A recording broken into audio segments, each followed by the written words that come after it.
جی جناب بسم اللہ الرحمن الرحیم. پبلک ہیرو شہزاد حکیم دو ارائیوں کے درمیان پھنسا ہوا.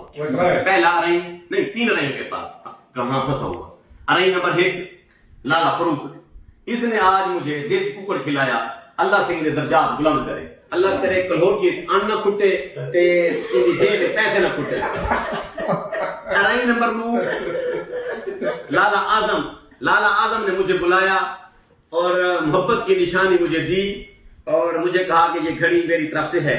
اے لالا او ہے جنہیں میں گائیں دیکھن چلے گیا ہم تے ایندے نوکران میں گائیں کے نہ دکھایا نہ دن وائرس پھیل دے.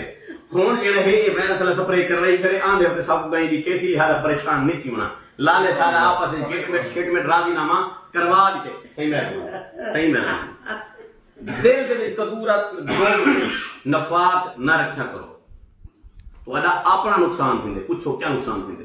سب کو پہلے تو اینگزائٹی تھیندی ہے, ڈپریشن تھیندی ہے, بلڈ پریشر تھیندے. ان کے بعد کمفرٹ لیول تھوڑا خراب تھیندے. میں تھوڑی کو پٹ کڑا لا کے ایک دی ویڈیو بنا کے اونچا اونچا چیزاں کر کے وال راضی نامہ کر دیتا.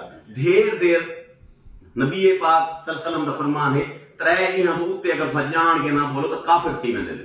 ٹھیک ہے تو لہذا اس سے زیادہ دیر جو ہے نا یہ بدماشی نہیں سے کر سکتے. سارا ہن بول لا ٹھیک ہے لالے نے کو گھڑی دے دیتی ہے. ہن گھڑی میں روز پائی طرح سے شریک ہوں کھڑے سا اوکے ٹھیک ہے.